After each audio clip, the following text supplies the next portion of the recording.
오늘 말씀 요한계시록 5장 1절부터 14절 말씀입니다. 우리 화면 보고 그냥 같이 공독할게요. 내가 보매 보좌에 앉으신 이의 오른손에 두루마리가 있으니 안팎으로 썼고 7인으로 복무하였더라.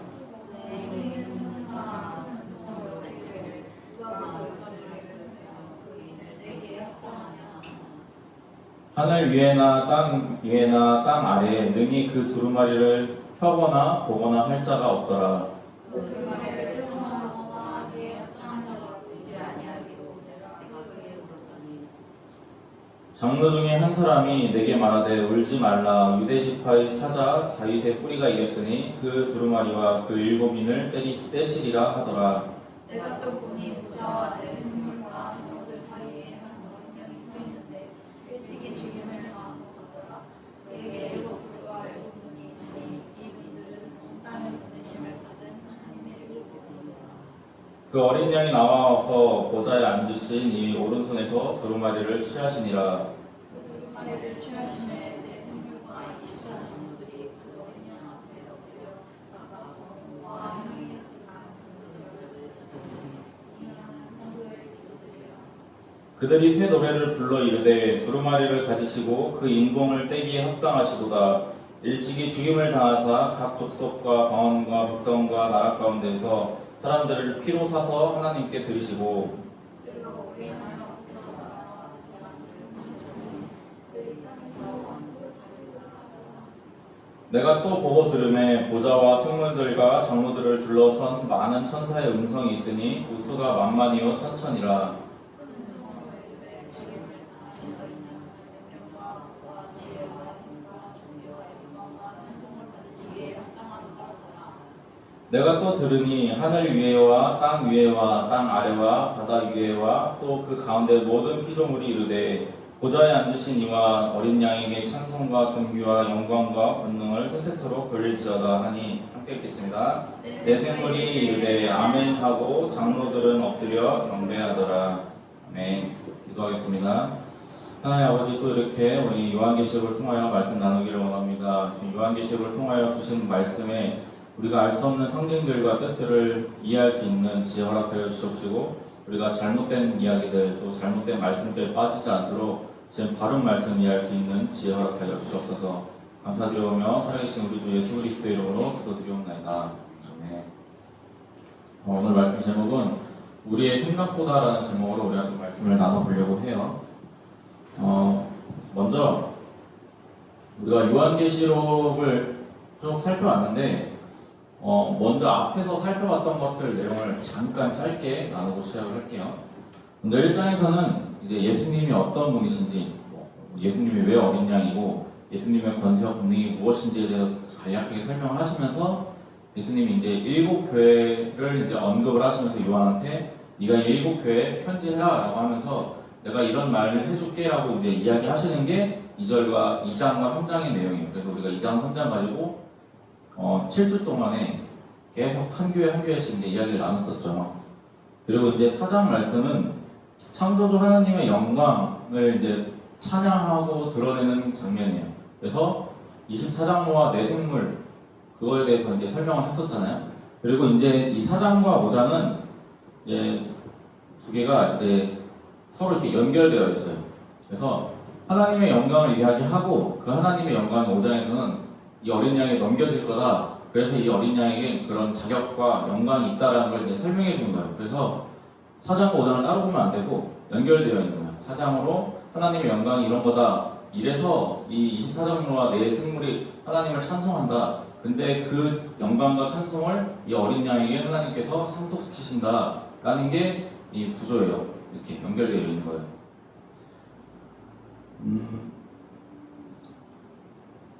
그래서 우리가 그것들을 통해서 이제 이 24장로에 대한 어떤 그 상징이 뭔지, 뭐 특별한 뭐 자리가 있지 않다라는 거, 그리고 24장로는 말 그대로 하나님이 사용하신 천사들, 그리고 내 생물은 하나님의 일을 보필하는 어떤 존재들, 그 정도로 이야기하면서 그들이 하나님의 영광을 드러내고, 또 이제 그 영광을 오늘 말씀에서 이제 예수님께로 이제 돌리는 게 이제 이 요한계시록 4장과 5장의 이제 내용 연결이에요.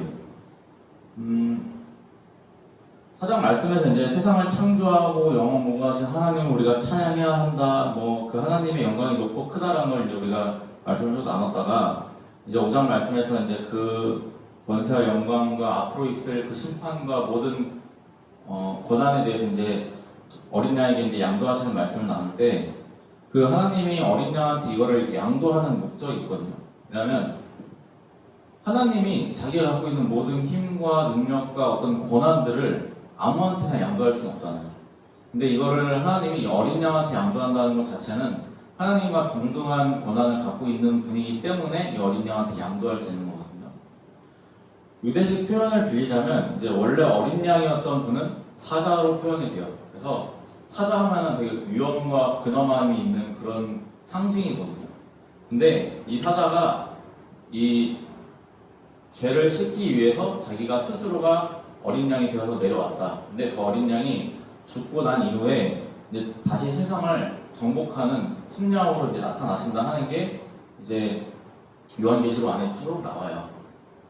그래서 오늘 말씀에서는 우리가 이제 어린 양에서의 위치에서 어떻게 순양의 위치, 이 정복하는 순양이라고 이제 요한계시록 표현을 하거든요. 그래서 이 어린 양에서 순양으로 어떻게 올라가는지, 어떻게 그 영광을 받는지에 대해서 나누는 게 오늘 5장의 말씀이에요. 요한계시록이 드러내는 것은 오로지 예수 그리스도의 영광과 권세예요. 이 세상에서 살고 있는 뭐 어떤 사람이 아니라요. 근데 사람들이 이 뭐 어린 양, 순양, 뭐 아니면 뭐 약간 예수님을 직접적으로 언급을 잘 안 한단 말이에요. 요한계시록이. 그러다 보니까 이 이단들이나 사이비들이 막 그게 나다 해갖고 자기 이름 막 갖다 집어넣고 이 해석을 막 이쪽 저쪽에다 막 갖다 붙여주면서 성도들이 이거를 듣고 헷갈리게끔 만들어요. 근데 그런 이야기가 아니라 요한계시록이 말하는 거는 오로지 예수 그리스도에 대한 얘기예요. 우리가 잘 알고 있다시피 예수 그리스도가 이 세상에 다시 오실 때는 예수님께서 내가 그 모습 그대로 오신다고 말씀하셨거든요. 그러니까 우리가 그걸 염두에 두고 이 어린 양은 예수 그리스도라는 걸 분명하게 인지를 해야지 다른 데서 막 이상한 소리 하는 거에 우리가 휘둘지 않거든요. 이거에 대해서 명확하게 인지를 하고 그러고 넘어갈게요. 먼저 1절을 살펴볼 건데 1절 한번 같이 읽어볼까요? 시작. 내가 봄에 보좌에 앉으시니 오른손에 두루마리가 있으니 안팎으로 썼고 7인으로 봉하였더라. 지금 보면은 오른손 그러면 우리가 왜 그 사도신경 외울 때 하나님 예수님께서 이제 하늘에 오르사 하나님 오른편에 앉아 계시더라 이렇게 말씀하잖아요. 근데 그 오른편, 오른손이라는 말이 이제 권세와 영광을 의미하는 상징이에요. 그래서 유대인들이 많이 사용하던 용법이에요. 그래서 오른손에 이걸 졌다, 두루마기를 졌다라는 거는 하나님의 권세와 영광이 오른손에 있다라고 이제 표현을 하는 거예요. 그래서 그 유대인들이 이제 막 그 아브라함, 이삭, 야곱이 이제 자기 자식들한테 이제 축복하는 장면들이 있는데 거기서도 꼭 장자한테는 오른손으로, 차자한테는 왼손으로 이렇게 했어요. 그래서 오른손에 권능이 있다라고 이제 유대인들의 그 어떤 문화 안에 있는 거기 때문에 거기서 그 안에 오른손 위에 있다라고 이제 표현을 해주는 거예요. 그리고 이제 두루마리가 안팎으로 썼다라는 거는 보통 두루마리가 굉장히 길어요. 왜냐하면 내용을 많이 써야 되니까. 우리는 성경이 여러 장으로 돼 있으니까 그렇지만 두루마리는 긴 한 장에 쓴단 말이에요. 근데 그거를 안쪽과 바깥쪽까지 썼다는 거는 그만큼 내용이 많고 중요하다라는 의미거든요. 근데 그거를 특별히 7인으로 봉했다라고 표현을 해요. 근데 우리가 7인 그러면 뭔지 모르는데 7인이 뭐냐면 이런 거예요. 우리 인장, 밀랍 인장 뭐 이런 거 표현하잖아요. 근데 이게 그 두루마리를 똘똘 감싼 거에 7개가 찍혀 있는 거예요. 근데 보통 이런 걸 찍을 때 어떻게 찍냐면 이제 이런 흔히 이제 계약서처럼 이렇게 작성을 한단 말이에요. 그러면 아무거나 도장을 찍는 게 아니에요. 중요한 사람들의 도장을 갖고 이렇게 찍는 거란 말이에요. 그러면 이거를 풀 수 있는 권한은 아무나한테 있는 게 아니에요. 그래서 이 7인이라는 거를 우리가 조금 이런 모양이다라고 생각을 하면서 좀 들어봤으면 좋겠어요. 두루마리 하면은 이제 원어에서 이제 비블리온이라고 해요. 근데 이 두루마리라는 거는 지금 우리가 쓰는 이제 바이블이라고 하죠. 그거 이제 원어격이거든요. 근본격이에요. 그래서 이거에서 따와서 이제 지금 성경을 바이블이라고 이제 부르는 건데 이 두루마리는 이제 여러 종류가 있어요. 그 양피지로 만든 게 있고 파피루스 나무에서 나는 그 파피루스를 이어붙여서 만든 파피루스 그 두루마리도 있어요. 근데 이제 여기서는 어떤 걸 말하는지는 모르지만 적어도 이제 중요한 내용을 기록할 수 있는 이게 두루마리가 기본적으로 비쌌단 말이에요. 그래서 되게 중요한 내용을 담는 용도로 썼기 때문에 이 두루마리에 아무 내용이나 적혀있지 않을 거다라는 걸 갖고 우리가 좀 인식을 해야 돼요. 그래서 이 두루마리가 하나님의 오른손에 있다라고 이제 이야기를 하시는데 이게 원어에서 보면은 하나님이 이걸 이렇게 잡고 있는 게 아니라 손 위에 이렇게 얹어져 있다라는 거예요. 그럼 보통 우리가 이걸 이렇게 하면은 이게 의미가 뭐예요? 이거 내 거니까 너 가져가면 안 돼가 아니잖아요. 이렇게 한다면 누가 가져가길 기다리는 거란 말이에요. 너 이거 가져갈 때 이렇게 주잖아요. 그래서 마찬가지로 이 두루마리도 하나님이 이렇게 들고 계신 거예요. 그러면 하나님의 의도는 누군가가 갖고 가기를 기다리고 계신 거예요. 그래서 하나님이 그 오른손에 있는 권세와 영광과 이 두루마리, 하나님의 어떤 심판의 모든 자격들을 누군가에게 양도할 준비를 하고 있다라는 걸 이제 표현하고 있는 게 이 말씀이거든요. 다시 인에 대해서 이야기를 할 건데 이 인이라는 거는 우리가 쉽게 생각해도 보통 편지들을 이렇게 인을 찍는 것 자체가 아무나 함부로 보면 안 된다는 의미잖아요. 받는 사람만 봐야 할 때 이제 이런 인장을 찍는단 말이에요. 중요한 편지일수록. 왜냐면 이거는 한 번 떼면 이 봉투가 망가져요.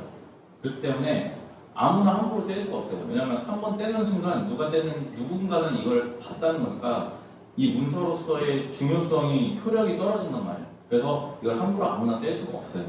근데 그런 인이 7개가 있다라는 거는 굉장히 중요한 의미가 당연히 있겠죠. 7인이라는 게 이제 보통 고대 사회에 사용을 했었대요. 근데 그게 어떻게 사용했냐면 보통 유서를 작성할 때 이 7인으로서 사용을 했대요. 근데 왜 우리가 요즘 시대에도 이제 7인이 아니라 이렇게 유서를 남기면은 보통 뭐 재벌이나 이런 사람들 보면은 부모가 자식한테 내가 너한테 유산 넘겨줄게 하고 딱 끝나는 게 아니잖아요. 반드시 변호인을 통한단 말이에요. 왜냐면 자식들 간에 싸움이 일어날 수 있고 자식들뿐만 아니라 그 친척들 중에서 누군가가 이 재산을 탕하려는 사람이 있기 때문에 반드시 변호인을 통해서 이 유산을 상속을 시킨단 말이에요. 그러면 이때 당시에는 뭐 변호인이라든가 이런 게 좀 시스템 같은 게 별로 없었단 말이에요.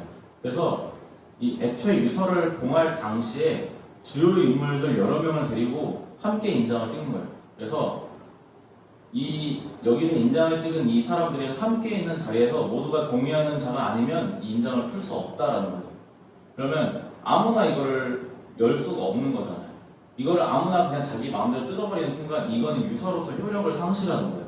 그러면 자기가 상속을 못 받잖아요. 그러면 함부로 아무나 막 내가 이거 내 유서 내가 받았다고 마음대로 내가 상속자다라고 할 수가 없단 말이에요. 그래서 이 7인이라는 거는 합당한 자격이 있는 자만 이거를 내용을 열 수 있고 가질 수 있다라는 거예요.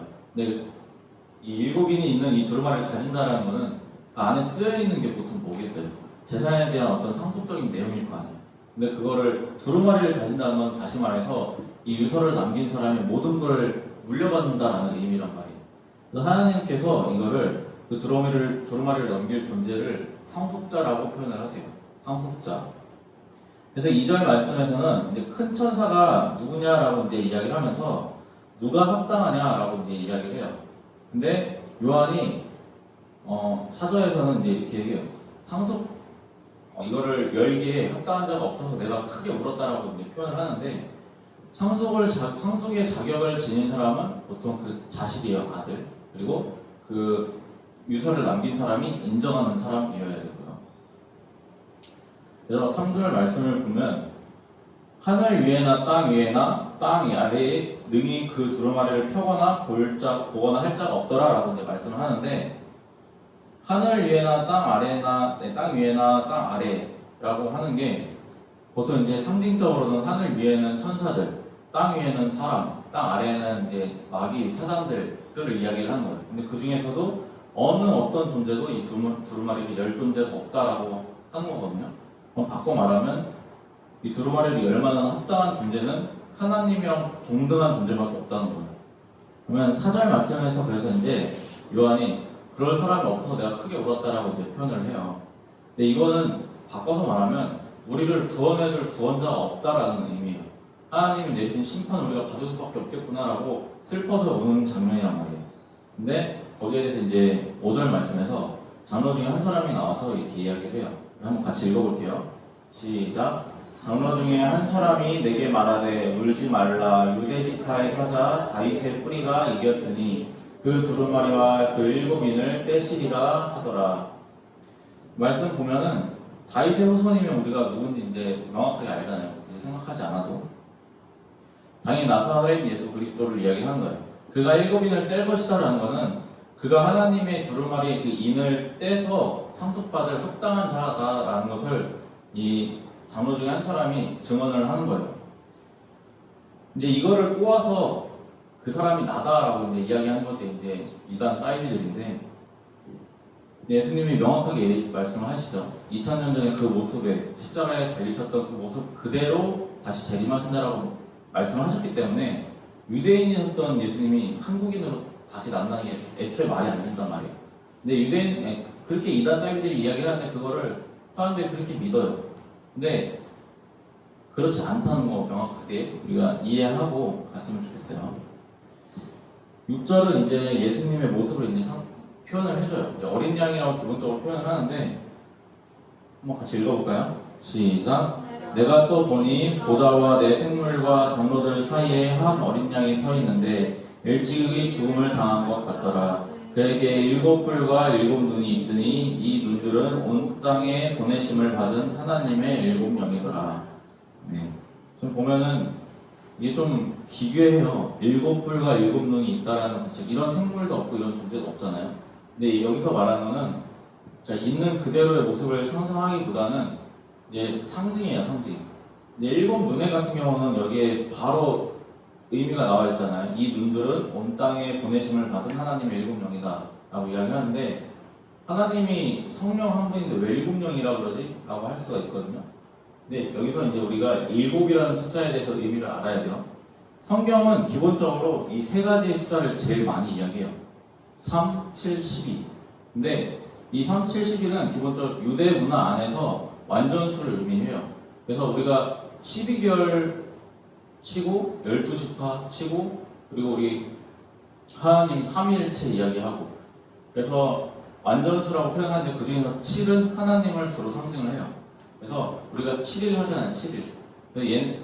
유대인들한테 있는 문화 중에 이제 7년마다 안식년이라고 해서 7년 일하고 1년 쉬고 7년 일하고 1년 쉬고 뭐 이런 식으로 하는 게 있거든요.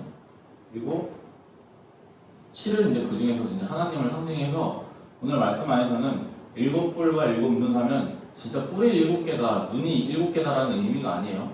하나님의 뿔과 하나님의 눈인데 그 안에서도 이제 이 뿔과 눈이 의미가 있는데 눈은 아까 우리가 말씀에 살핀 것처럼 하나님이 보내시는 모든 것을 살피는 눈, 모든 것을 살피는 영을 의미를 하는데 뿔은 보통 권세와 능력과 힘을 상징을 해요.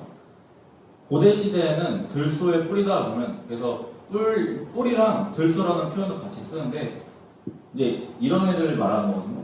그러면 사람이 이런 애를 딱 들에서 만난다고 한번 생각을 해보면 그냥 제일 먼저 생각하는 게 뭐겠어요? 저 뿔에 찔리면 어떻게 될지 뻔히 알잖아요. 쟤들이 힘이 얼마나 센지. 그래서 보통 이 들소들의 뿔이나 들소 자체를 되게 권세나 능력이나 어떤 힘으로서 되게 상징적으로 사용을 많이 해요. 그래서 7뿔이다 그러면 하나님의 능력과 권세를 상징을 하는 거예요. 그래서 7눈은 하나님의 영, 세상을 모든 곳에 살피시는 하나님의 영을 상징하는 거기 때문에 우리가 아는 그 성령을 7영이라고 표현을 하는 거예요. 상징적으로. 영이 7개라는 의미가 아니에요. 그래서 이제 7절 말씀에 보면 이제 어린 양이 나와서 보좌에 앉으시니 오른손에서 두루마리를 취하시니라라고 말씀하시는데 양이 일어나고 두루마리를 잡는 게 아니잖아요. 그러니까 이것도 상징이란 말이에요. 예수님을 상징적으로 어린 양이라고 표현을 하는 거란 말이에요. 그래서 우리가 이거를 막 문자적으로 뭐 7개 뿔이 있어야지 막 그런 걸 갖고 막 이상한 소리를 하는 이단들이 많은데 그런 의미가 아니라는 거예요.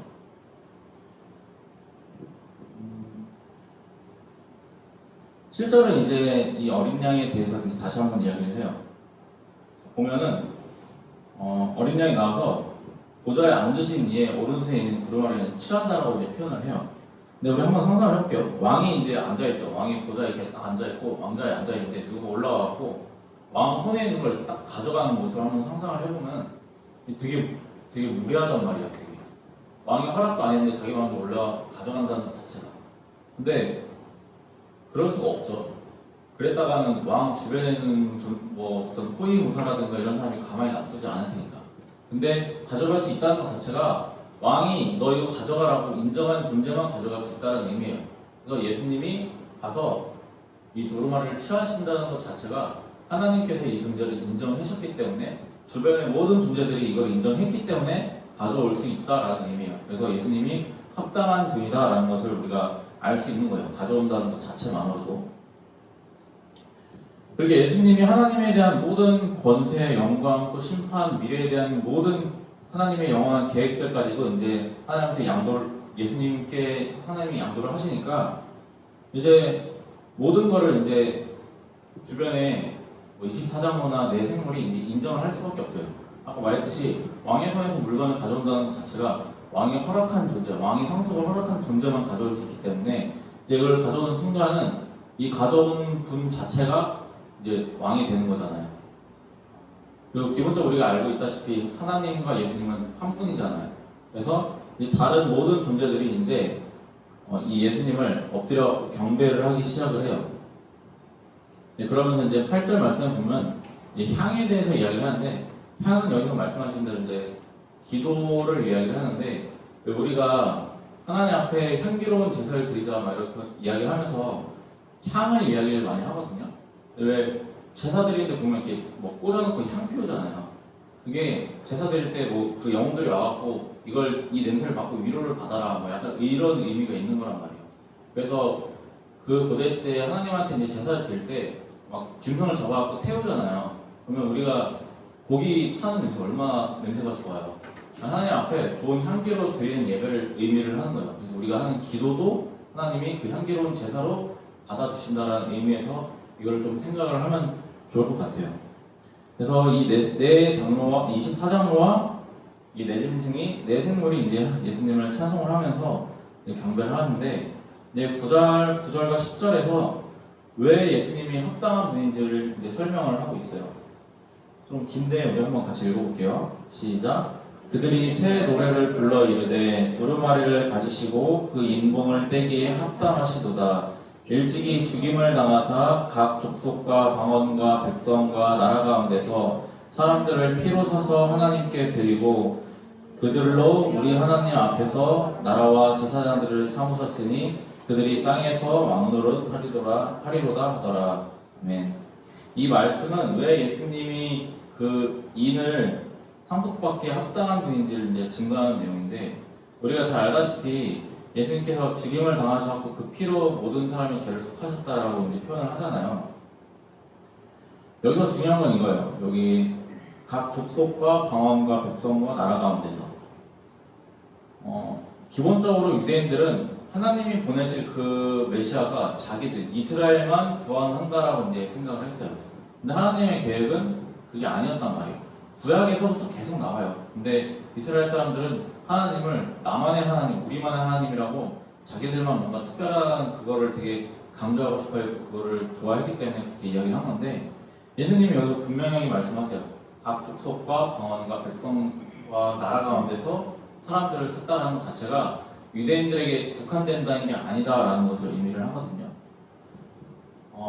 근데 세상 사람들은 지금도 그렇고 우리나라에서만 해도 성경이나 하나님 자체를 왜 우리가 저 중동의 한 나라의 저 종교와 저 나라의 역사를 우리가 배워야 되냐, 왜 저 하나님 저 중동의 저 이스라엘 국가의 저 민족의 하나님을 우리가 왜 믿어야 되냐 막 이런 이야기를 여전히 하는 사람들이 많아요. 근데 하나님께서 분명히 말씀하신단 말이에요.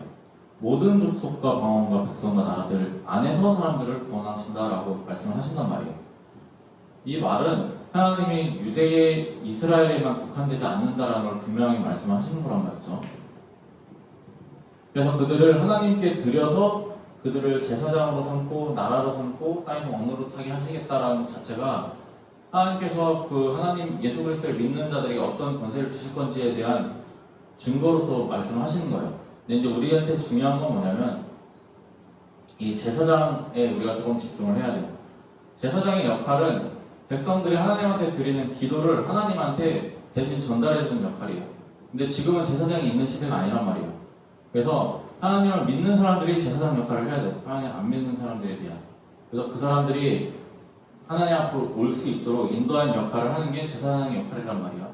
근데 그리스도인들이 이 제사장의 역할을 하도록 맡기셨다라는 거예요.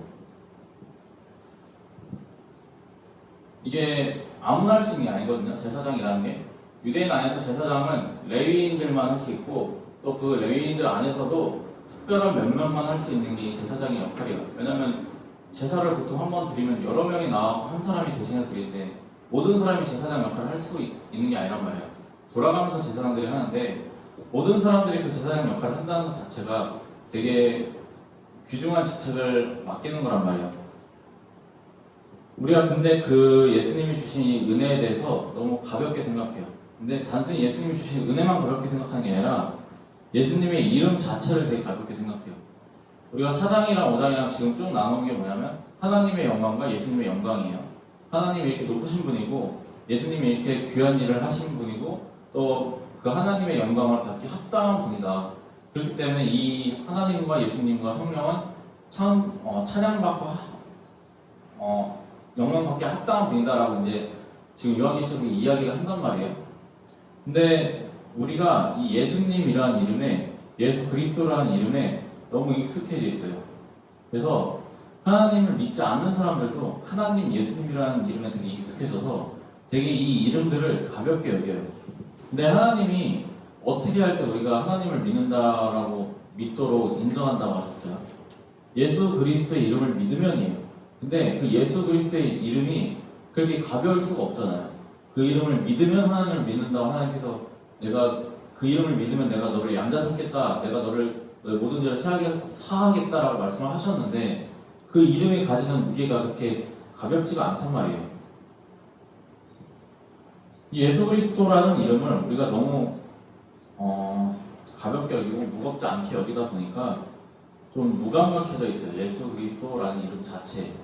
그냥 늘 듣는 이름, 그냥 당연히 예수님 막 그렇게 얘기를 하는데 우리가 흔히 알다시피 그리스도인이라는 그 이름 갖고 나 교회 다니는 사람이야, 나 장로야, 집사야라는 그 명칭, 또 나 목사야라는 그 이름 가지고 말도 안 되는 일들 저지르는 사람들 많잖아요. 근데 그 사람들이 그런 일을 할 수 있는 거는 자기의 직함의 중요성을 되게 높이는 거지 자기를 구원하신 그 예수님의 이름을 중요하게 생각을 안 하는 거예요. 근데 원래는 예수 그리스도의 이름이 있어야 자기의 직함이 생기는 거란 말이에요.